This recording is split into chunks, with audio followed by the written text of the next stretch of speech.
Selamat siang Sobat Batas, berjumpa lagi dalam podcast Batas, ngobrol bebas tanpa batas. Saya Putri sebagai moderator ditemani oleh dua pejabat Direktorat Jenderal Bea dan Cukai pada hari ini. Ada Ibu Anita Iskandar, beliau selaku Direktur pada Direktorat Kerjasama Internasional Kepabeanan dan Cukai, dan ada Bapak Imik Eko Putro, beliau selaku Kepala Kantor Wilayah Kalimantan Bagian Barat. Halo Sobat Batas. Yes. Selamat siang Bapak. Selamat siang. Selamat siang Ibu. Ya. Selamat siang Mbak Putri. Ya, bagaimana kabarnya Pak? Wah, seru hari ini, banyak aktivitas diskusi ya. Semangat ya. Siap. Senang berada di Belu ini, di kantor Bea Cukai Belu. Baik. Kemarin perjalanannya bagaimana Ibu?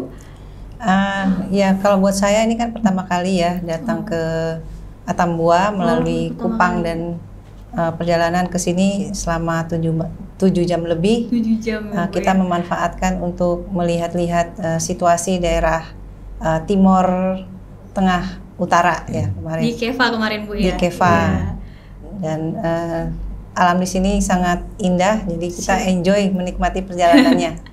Baik, habis melihat ibu kota, kecantikan ibu kota Jakarta, lalu melihat keindahan Pulau Timur. Kalau Kalimantan mungkin keindahannya tidak kalah cantik ya Oh Pak iya, ya hampir mirip lah, kan ada alam ya. Ya, sungai, kemudian ada hutan ya, mungkin tanah-tanah banyak hijau-hijaunya lah, ya mirip-mirip lah ya. Kalau di sini mungkin indahnya kalau coklat justru Pak. Iya. Iya, jadi kalau beginilah kota perbatasan dengan Timor Leste, seperti yang kita tahu juga Timor Leste kan dulu merupakan bagian dari Indonesia. Nah, terkait sejarahnya ini, menurut Ibu selaku direktur, bagaimana Direktorat KSIKC memandang hubungan Indonesia dengan Timor Leste ini, Bu? Ya, kalau kita lihat history sebelumnya ya, sebelum yang zaman dulu tahun 2000 berapa ya, 2002 kalau nggak salah, itu pasca kemerdekaan tim-tim gitu ya, waktu itu kita bilangnya tim-tim, hubungan diplomatik antara Indonesia dan tim-tim agak sedikit tegang gitu ya, beberapa tahun. Namun terakhir hubungan bilateral itu sudah membaik dan sampai sekarang sudah mungkin lebih konstruktif, lebih positif. Bagaimanapun kedua negara ini adalah tetangga. Kita kan nggak bisa milih tetangga ya. Iya betul Bu. Kalau yang lain bisa milih, kalau tetangga nggak bisa milih. Nah, oleh karena itu kita harus melihat bagaimana kita ke depannya dan bagaimana hubungan kita ke depannya dari semua sisi, termasuk di Bea Cukai juga demikian. Karena kita juga adalah tetangga yang baik untuk Timor Leste. Kita sebagai sponsor ya, Indonesia sebagai sponsor Timor Leste untuk menjadi anggota ASEAN yang ke-11. Nah, untuk itu kita bantu Timor Leste bagaimana membuat mengintegrasikan ekonomi Timor Leste kepada ekonomi regional ASEAN. Dari sisi DJBC sendiri kita sudah punya kerjasama yang baik selama ini. Kita punya MOU pertukaran informasi, MOU untuk pengawasan ke depan, dan MOU untuk capacity building. Jadi sebenarnya MOU ini satu ya, tapi ini akan menjadi landasan untuk beberapa kegiatan kita ke depan. Nah, dalam hal ini kami berusaha maksimal untuk menjaga hubungan yang baik dengan tetangga kita, baik melalui kegiatan-kegiatan seperti hari ini dan besok ya. Kita berusaha melihat perbatasan itu sebagai satu peluang yang baik untuk membangun ekonomi, sehingga kita Bea Cukai sebagai fasilitator perdagangan ya, kita akan membantu ke arah sana dan juga peningkatan kapasitas agar kita semua harmonis di perbatasan ini. Mungkin demikian. Siap. Jadi hubungan yang terjalin antara Indonesia dan Timor Leste baik dari segi ekonomi, kerjasamanya, bahkan kepabeanan dan cukainya juga sudah berjalan sangat baik Bu ya. Iya, betul. Baik.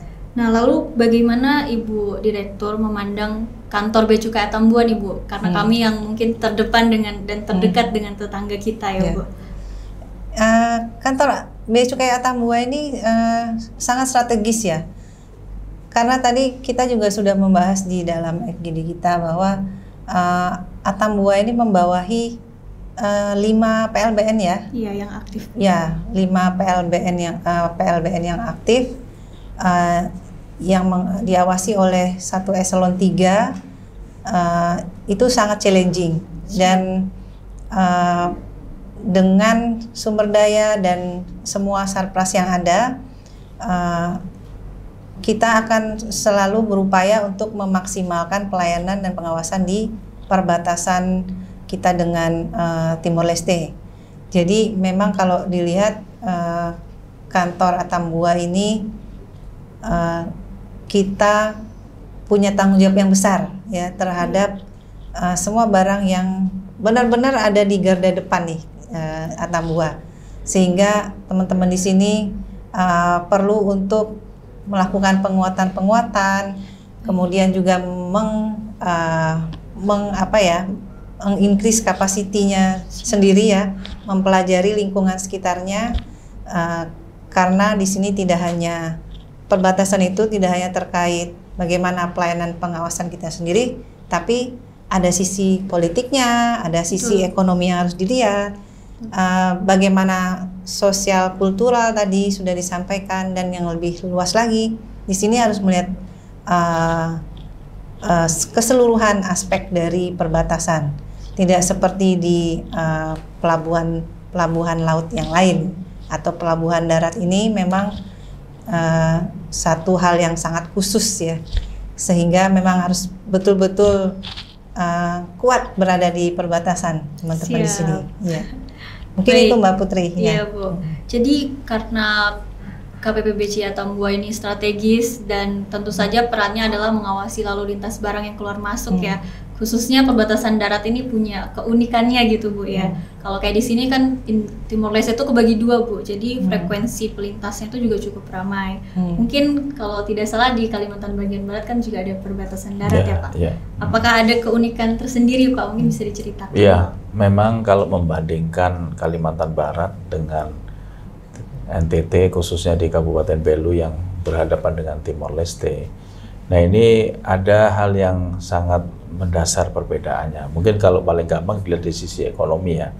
Sisi ekonomi, kalau di sini kelihatan sekali ekonomi di Kabupaten Belu itu mensuplai, membantu di Timor Leste. Jadi kita lebih unggul.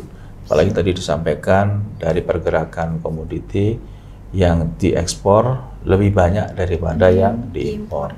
Nah, kalau di Kalimantan Barat antara sisi Malaysia di situ Sarawak dengan Kalimantan Barat, secara ekonomi memang ada gap ya. Sisi Malaysia lebih tinggi. Nah, tetapi ini kita harus cermati dengan baik. Artinya kebutuhan khususnya kedua belah pihak ini sudah diatur dalam skema bilateral.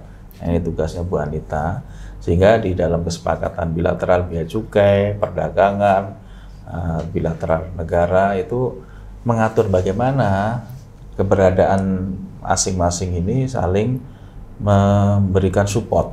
Ya, makanya ada misalnya perlintasan orang, khususnya di perbatasan, bisa mendapatkan fasilitas pembebasan. Kalau di sini kan 50 US dollar per hari per orang. Betul, Pak. Kalau di sisi Indonesia Malaysia yang di Sarawak sana, setiap orang 1 bulan dapat fasilitas pembebasan Rp600. Nah, jadi ada berbeda lah. Tetapi di situ nanti ada komoditi yang boleh saling melintas. Dari sisi Malaysia sekitar 30-an komoditi boleh melintas ke Indonesia. Dari sisi Indonesia sekitar 60-an jenis barang bisa melintas ke Malaysia. Saya yakin di Timor Leste dan sini Kabupaten Belu juga sama ya, diatur. Nah, kalau Bu Anita menyampaikan itu namanya Border Trade Agreement. Nah, di situ ada komoditi yang bisa diperdagangkan dan juga diatur pintu masuk entry exit point yang disepakati. Nah, jadi secara umum hampir sama misi bea cukai, tetapi memang kondisi ekonomi itu yang membedakan. Sehingga bea cukai di sini baik di Atambua ini ataupun dikatakan di border di Kalimantan Barat bukan hanya memberikan layanan saja, tapi harus juga mempunyai gambaran bagaimana situasi dan kondisi yang ada di tempat kita dari sisi ekonomi, sisi komoditi yang mau keluar masuk, apakah itu dari wilayah setempat atau dari wilayah Indonesia yang lain yang nanti akan keluar, atau yang dari sisi seberang tetangga kita di sini Timor Leste ataupun Malaysia yang masuk ke kita, ini termasuk barang yang diatur, diawasi, termasuk kena tata niaga dan lain, sehingga bea cukai bukan hanya bisa melayani dengan baik, tetapi juga memikirkan risiko dan macam-macam, sehingga kita tetap menjaga Indonesia secara utuh. Karena kita ada di border gitu. Betul, Pak. Paling depan ya, Pak. Paling depan. Dan mungkin perbedaan yang lain masalah frekuensi, masalah kuantiti ya, misalnya lalu lintas mobil, lalu lintas orang. Nah, itu pasti ada perbedaan di situ. Iya. Tetapi bagi bea cukai harus bisa memitigasi itu. Nanti musim tertentu, tahun baru, Natal, Lebaran, orang datang ke sini banyak, nanti keluar lagi ke sisi seberang. Nah, itu harus bisa diantisipasi dengan SDM yang ada, dengan sarana prasarana, dan tentunya kebijakan yang dibuat oleh pimpinan kita di pusat. Kan ini kebijakan yang satu untuk semua. Nah, ini mudah-mudahan terus update. Nah, forum yang bagus tadi kami bersama Ibu Anita membuat FGD itu sharing bagaimana kegiatan atau aktivitas di perbatasan Kalimantan, NTT, apa yang terjadi, sehingga bagi pengambil kebijakan, pembuat peraturan, oh ini aturan masih bisa berlaku atau harus ada penyesuaian. Nah, di sini ini forum yang bagus yang tadi dilakukan. Itu ya, Pak. Baik, jadi setiap perbatasan darat mungkin punya keunikannya Iya, masing-masing. betul. Tapi sebagai insan bea cukai tentu kita harus dapat memetakan itu agar menyesuaikan keunikannya, begitu, Betul. Pak. Ya? Jadi jangan sampai nanti udah kita samanya perbatasan, mentang-mentang perbatasan darat gitu, Bu Pak. Anita tadi sini ini luar biasa loh. Satu kantor membawai banyak perbatasan. Iya, betul. Kalau di Kalimantan Barat khususnya, itu ada 3 PLBN yang sudah eksis. Setiap PLBN di bawah satu kantor yang ngasih. Nah, makanya di sini wah ini harus kepala kantornya dan seluruh jajaran ini mikir terus dinamika yang terjadi, berubah-ubah. Ini luar biasa sini. Jadi tadi kalau nggak salah di forum juga disebutkan orang-orang terpilih ya, Pak, yang dapat di kantor ini. Harus bangga nih. Ini ya cuma ada di sini nih. Perbatasannya banyak ya, Pak. KPPCA Tambuhan nih. Iya, siap. Selanjutnya mungkin Pak, terkait tadi kan yang kita bahas mungkin banyak tentang pengawasannya ya, Pak. Iya. Kalau untuk tusi yang lain mungkin yang dibilang Bu Anita ada fasilitator, Pak, mungkin mendukung ekspor. Betul. Jadi memang kalau di Kalimantan Barat itu selain layanan tadi kan kita dorong ekspor ya. Tapi sebetulnya kalau kita mau detailkan lagi, sebenarnya apa sih layanan yang ada di perbatasan khususnya di Kalimantan Barat? Kalau sisi masuk ya saat ini dari sisi masuk dari Malaysia ke Indonesia, di situ ada layanan lalu lintas kendaraan. Jadi impor sementara berdasarkan PMK 52 tahun 2019 menggunakan vehicle declaration. Nah, kemudian juga ada barang penumpang. Nah, kemudian ada layanan IMEI. Kemudian juga ada misi yang kita tambahkan kepada teman-teman, karena di border perbatasan untuk dukung ekonomi itu UMKM, mendukung pelaku UMKM untuk bisa ekspor. Betul. Nah, jadi itu yang dilaksanakan di kantor perbatasan. Tetapi kalau sebagai suatu kantor secara utuh bea cukai variatif ya. Di sana ada yang juga melayani kegiatan di bidang cukai. Selain perbatasan, itu kantornya juga melayani kegiatan cukai. Jadi produksi cukai untuk dalam negeri ataupun untuk ekspor. Nah, kemudian untuk kantor-kantor yang lain, ya rata-rata fokus di pengawasan di PLBN, di perbatasan. Mungkin karena panjang perbatasannya itu cukup lumayan ya, 966 km. Wow, panjang ya, sekali dibagi 4 kantor itu, maka rentang pengawasannya itu cukup luas. Jadi di situ ada risiko pemasukan ilegal, mungkin minuman mengandung etil alkohol, pemasukan kendaraan bermotor ilegal, narkoba. Nah, itu sehingga membuat kita nggak bisa kerja sendiri. Betul, Pak. Harus kolaborasi dengan unsur-unsur yang ada di perbatasan, seperti misalnya Pamtas, unsur TNI, Polri yang ada di situ, masyarakat, supaya kita dapat informasi, dapat melakukan upaya penindakan atau upaya-upaya enforce ya kepada pelaku-pelaku kegiatan ilegal tersebut. Siap. Jadi selain melakukan pengawasan juga bersinergi dengan instansi yang lain ya Pak. Lalu tadi juga disebutkan tetap mendukung ekspor untuk membangun ekonomi perbatasan. Mungkin terkait dukungan ekonomi di perbatasan begitu Bu. Khususnya Indonesia Timor Leste, saya ingin bertanya ke Ibu Direktur, sebenarnya apa saja yang sudah dilakukan dan rencananya akan dilakukan oleh DJBC untuk meningkatkan hubungan bilateral, Bu? Ya, khusus dengan Timor Leste, sebetulnya kita udah menjalin komunikasi sejak beberapa tahun ya. Memang itu tadi karena di infrastrukturnya di sana juga kadang-kadang kita agak terhambat karena masalah komunikasi ya. Apakah internetnya atau di sana saya kurang paham ya, tapi itu ada masalah-masalah seperti itu.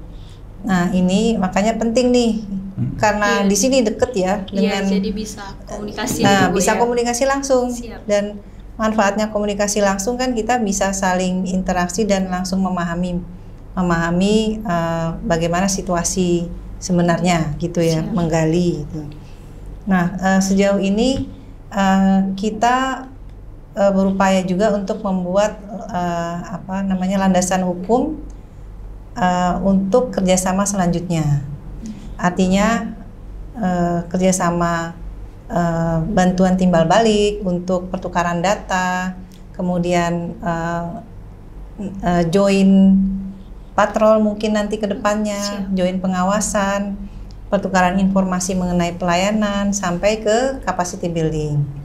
Sejauh ini sejak ada LDKPI itu ya Indonesia Aid, kita sudah bisa meningkatkan kuantiti untuk membantu teman-teman di Timor Leste gitu. Dari sisi kapasitas. Jadi ini selalu kita combine dan kita akan terus perbaiki sampai ke beberapa tahun ke depan ya. Karena Timor Leste sedapat mungkin kita upayakan tidak terlalu besar gapnya dengan negara-negara ASEAN yang lain gitu. Termasuk negara-negara kalau di ASEAN ada yang namanya CLMV, Kamboja, Myanmar, kemudian Laos dan Vietnam. Nah Vietnam sekarang kelihatannya udah naik kelas ya. Jadi mungkin nanti kedepannya ada 3 negara yang termasuk plus Timor Leste nantinya yang akan menjadi fokus kita untuk kerjasama lebih lanjut dan menyamakan regulasi dan integrasi ekonominya. Gitu. Jadi kerjasama yang terjalin itu tujuannya untuk mencapai harmonisasi mungkin begitu Pak ya, agar best practice terkait kepabeanan dan cukainya terjalan dengan baik begitu ya. Nah dalam menjalankan itu tentu pasti ada tantangannya Bu, mungkin bisa dijabarkan sedikit. Ya tadi yang seperti saya sebutkan tadi ya, pertama memang kalau tantangan itu karena kita dari sisi perkembangan ekonomi juga berbeda ya. Tadi udah disebutkan juga Pak Imi juga. Pertama ada kita perbedaan regulasi mungkin ya. Ini kan kalau ada perbedaan ini kita agak kesulitan ya untuk memproses perdagangannya. Jadi ada penundaan-penundaan juga di perbatasan. Kemudian kita juga kurang paham di sana seperti apa prosesnya gitu ya. Kalau dengan negara ASEAN yang lain kita sudah paham, sudah ada keseimbangan gitu. Nah ini nanti kita upayakan gapnya tidak terlalu lebar lagi. Nah ini yang kita upayakan lewat peningkatan kapasitas tadi. Kemudian juga ada, nah mungkin di kita juga ya, keterbatasan SDM. Ya. SDM ini selain jumlahnya juga kapasitasnya. Jadi kemampuan individunya itu ya. Kemampuannya. Jadi kalau di tetangga kita di Timor Leste mungkin pegawainya sangat sedikit. Kalau tidak salah mungkin tidak sampai 200 orang ya. Iya Bu. Jadi dibanding di kita, jadi di sini sebenarnya kalau 77 ya, 77 sebenarnya sudah hampir cukup separuhnya dari Timor Leste satu negara begitu ya, Bu, ya. Jadi kita ya masih bisa bersyukur ya selalu bahwa kita masih kapasitas masih bisa untuk menyelesaikan permasalahan di perbatasan. Jadi juga kelembagaannya juga banyak hal yang di sana yang mungkin perlu ditingkatkan. Selain itu kemarin kita lihat kan hambatan yang lain mungkin masalah infrastruktur ya. Kalau kita lihat kita sudah punya PLBN yang bagus, tapi di sisi lain belum ada di sana. Nah ini kan juga jadi gapnya lumayan besar kan. Nah ini juga harus dibicarakan. Ya. Kemudian tantangan lain ya ini penyelundupan, pengawasan itu ya. Dan mungkin pelayanan nanti terkait dengan pengawasannya. Nah, tadi udah kita bahas juga bisa jadi dari tempat lain melalui Timor Leste masuk ya, atau memang dari barang dari Timor Leste. Ya, barang dari Timor Leste sendiri bisa dari mana-mana masuk sini, kemudian baru lewat PLBN sini. Itu juga harus diatasi. Ya, mungkin gitu ya. Tantangannya cukup banyak ya Bu, dan menurut saya itu mungkin melalui mengenal lebih jauh bagaimana custom bea cukai, custom di Timor Leste itu mungkin lewat FGD besok ya Bu. Semoga acaranya berjalan lancar ya. Nah, ini mumpung masih bulan April dan di sini ada Ibu Anita sebagai Kartini DJBC. Mungkin saya mau bertanya pertama ke Bapak Kakanwil dulu. Bagaimana sebenarnya Bapak memandang konsep kesetaraan gender, Pak? Ya, kalau menurut saya sekarang apa yang dilaksanakan oleh pimpinan baik Kementerian Keuangan ataupun Kantor Pusat Bea dan Cukai itu sudah tracknya itu sudah jelas, memberikan porsi yang memang seimbang. Leadership itu bukan hanya miliknya satu kelompok golongan ya, tapi sudah semuanya diberikan ruang. Mutasi level pimpinan yang terus meningkat, semua dikasih ruang. Bahkan kalau saya melihat di perbatasan, yaitu tantangan bagi kita semua meletakkan porsi yang pas. Jadi laki-laki dan perempuan, apalagi kalau di perbatasan itu untuk perempuan itu sangat dibutuhkan dalam konteks pengawasan. Ya, betul Pak. Ini kalau harus memberikan layanan yang nyaman dan tidak memberikan konflik, ya itu tadi kalau yang perempuan harus siap sebagai perempuan di sana. Nah ini selain didukung dengan tools ya, karena kadang kita terbatas oleh budget. Kita mau buat misalnya pengadaan X-ray yang bisa menyelesaikan semua masalah, tantangannya budgetnya tinggi, jadi nggak bisa. Sehingga kembali kepada person, harus kehadiran fisik pegawai hadir di sana melaksanakan pengawasan. Nah memang mengatasi itu kalau SDM-nya minim, nah ini berarti harus menyusun standar manajemen risiko, bahwa misalnya ini berisiko, jadi tidak semua misalnya pegawai satu-satunya perempuan terus banyak melaksanakan pemeriksaan kepada seluruh pendatang yang datang dari luar negeri untuk diperiksa. Wah, nggak bisa begitu. Maka harus disusun standar manajemen risiko yang kuat ya, dengan berbagai pola dan strategi itu, sehingga yang diperiksa itu benar-benar yang mungkin high risk ya, seperti itu.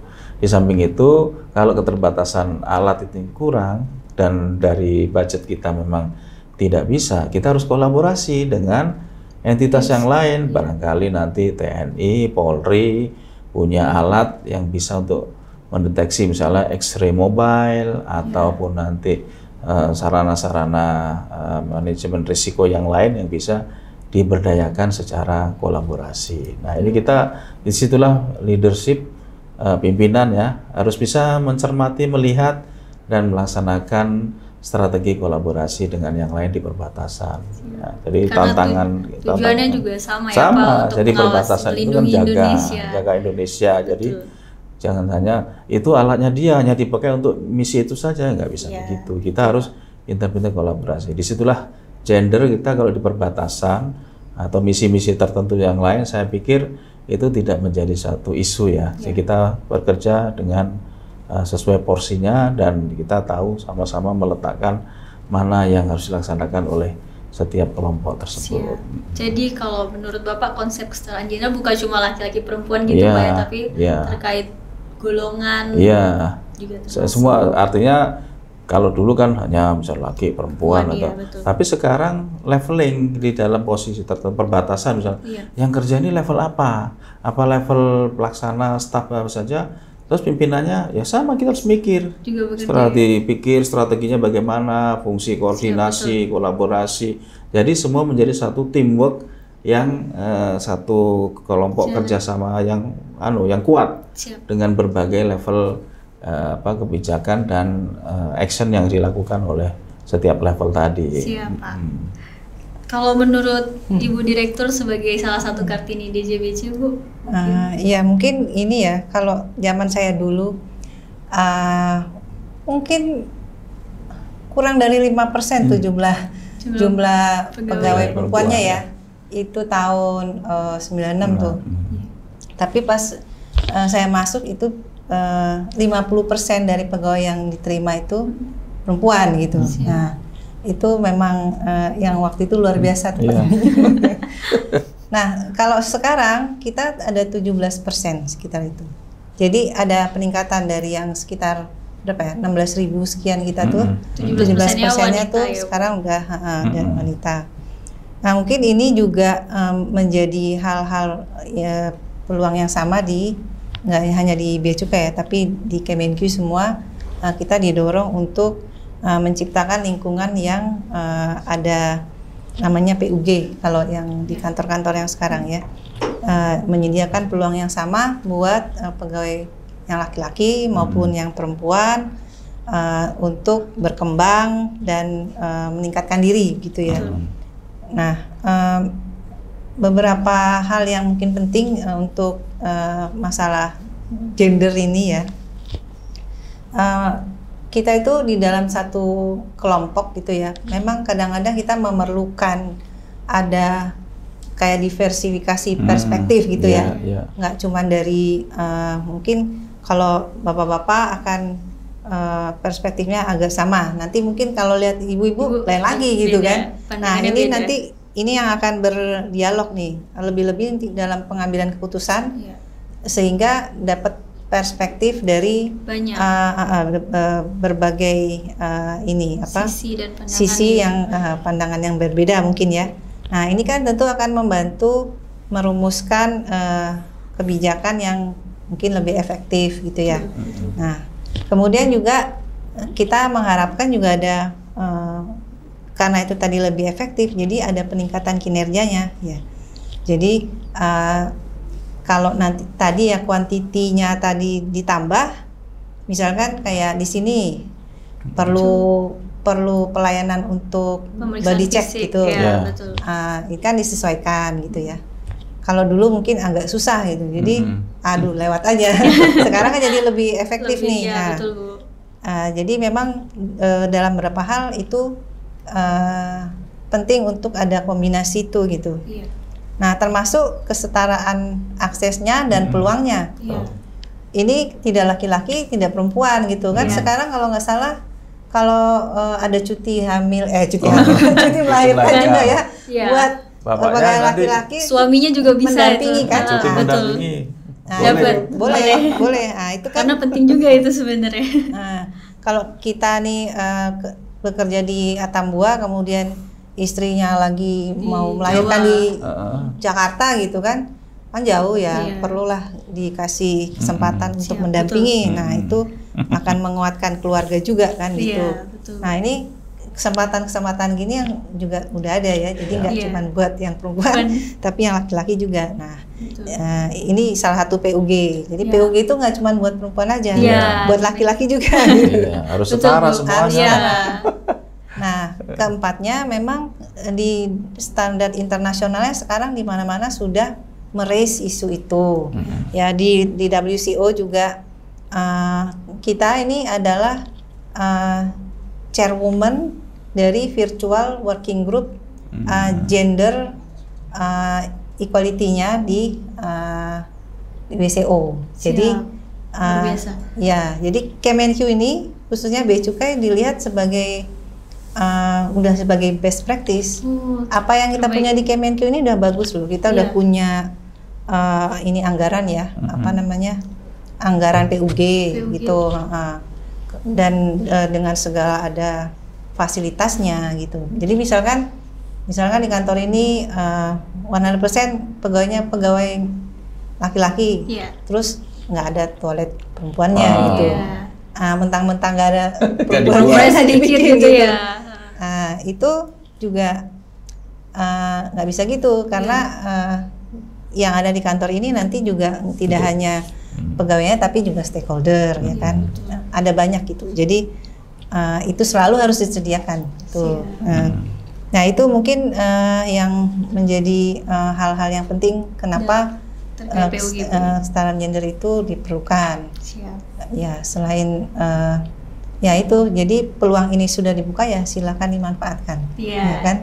Jadi kalau saya tangkap mungkin bukan masalah kuantitasnya tapi kualitas yang dimiliki. Tentu kalau perempuan maupun laki-laki yang memiliki kemampuan mendukung organisasi pasti diberi kesempatan yang sama begitu ya.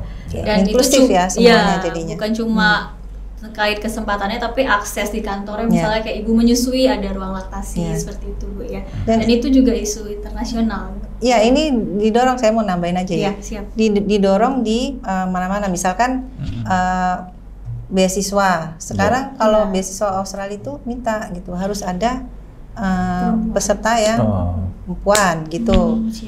Kemudian juga yang UNODC kalau ada pelatihan sering dia tulis harus ada sekian persen perempuan gitu yang menjadi pesertanya nanti. Dan sekarang juga ada yang namanya Women Maritime.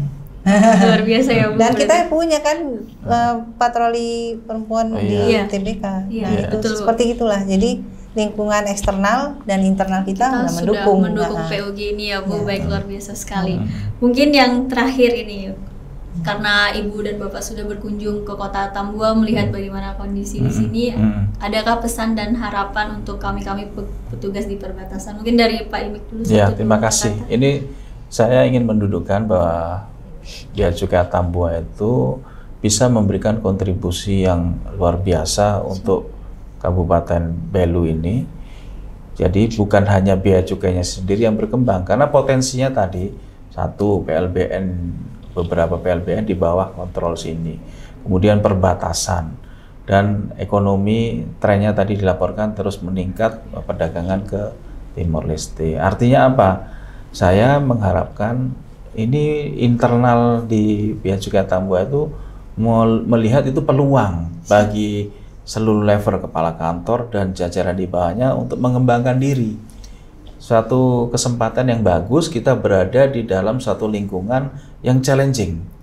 Nah, kita kadang semangat semua, tapi wilayahnya zona nyaman tidak ada challenging yang kuat sehingga mau menghadapi tantangan apa semuanya sudah settle. Nah di sini ini kita ruang yang bagus bagi teman-teman Bea Cukai di Tambua ini untuk meningkatkan kapasitasnya personal maupun kelembagaan. Jadi siapa yang ditempatkan di sini, ayo berjuang untuk makin baik ke depannya. Kalau sudah ada, improve ya. Jadi kalau misalnya tangkapan sudah banyak, banyakin lagi. Jenisnya yang sedikit dibanyakin ya. Kemudian kolaborasi dikembangkan. Jadi artinya ini sudah pas. Yang kedua adalah terbuka pada perubahan. Nah, perubahan itu bukan hanya di sekeliling kita, tapi tadi pelajari. Kalau misalnya yang terjadi di sini itu bisa saja impact karena kejadian yang ada di Sumatera atau Kalimantan. Jadi pikiran kita open mind. Oh, sekarang itu globalisasi, borderless. Maka kalau kehadiran seperti Bu Anita yang aspek global itu setiap hari masuk, sangat penting hadir di Belu di KPBC Tambua memberikan pencerahan, insight. Wah, itu suatu peluang emas bagi kita untuk memanfaatkan informasi apa yang diperoleh Bu Anita. Dan kami dari Kalimantan Barat juga sama. Ada apa di sana? Mungkin nggak terjadi di sini. Nah, kemungkinan itu tadi open mind. Sehingga insya Allah nanti kalau memang harus berpindah lagi dari kantor Bea Cukai Atambua ini ke tempat lain, kita makin kaya nih pengayaan, pengalaman, terbukaan pikiran kita. Ini akan bagus bagi Bea Cukai masa depan. Ini kan masih banyak anak mudanya kan. Saya yakin pasti komposisi sentenialnya, sentenialnya mungkin 50% di sini mungkin ya. Nah, jadi ini peluang yang bagus. Jadi di tempat yang jauh jangan jadi keluhan, tapi tantangan yang bagi kita itu satu keuntungan. Dengan semangat itu diri kita akan nyaman, karena sikap positif kita bangun terus, organisasi juga akan bangga dengan kita semua ya. Saya rasa itu mungkin pesan dari saya. Terima kasih Bapak Kanwil, semoga menjadi semangat bagi Sobat Batas semua, karena ini adalah kesempatan emas. Jarang ada orang yang dapat di tempat yang terdepan dan terbaik seperti Bea Cukai Atambua. Mungkin dari Ibu Direktur ada pesan untuk kami, Bu? Saya menyambung Pak Imi tadi udah banyak disampaikan Pak Imi, itu udah valid sekali terkait dengan bagaimana kita meningkatkan kapasitas kita sendiri ya. Meskipun Atambua itu kayaknya jauh ya dari Jakarta kayaknya gitu. Tapi sebetulnya terkait dengan profesionalisme, integritas itu kita semua kan sama ya. Jadi itu harus tetap dijaga. Jangan dikira di Atambua tapi nggak terdengar di mana-mana. Siap, Bu. Di Atambua tetap profesional dan menjaga integritas. Kemudian tadi Pak Imi sampaikan, meskipun di Atambua ya kita juga memantau apa sih perkembangan kepabeanan secara umum di Indonesia ini ya.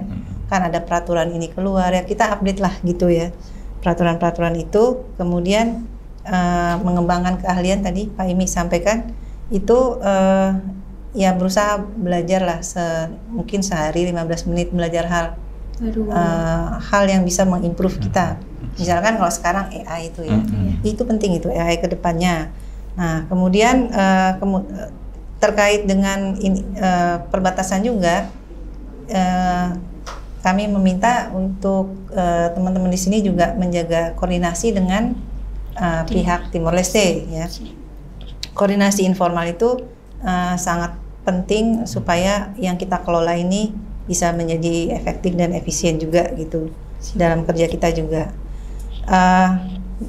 Kemudian saya juga mementingkan ini ya, kalau kita berada di daerah dimanapun kita harus paham mengenai sosial budaya di sini dan kita pahami sehingga kita dapat masuk ke dalam kehidupan masyarakat sehingga menyampaikan sesuatu itu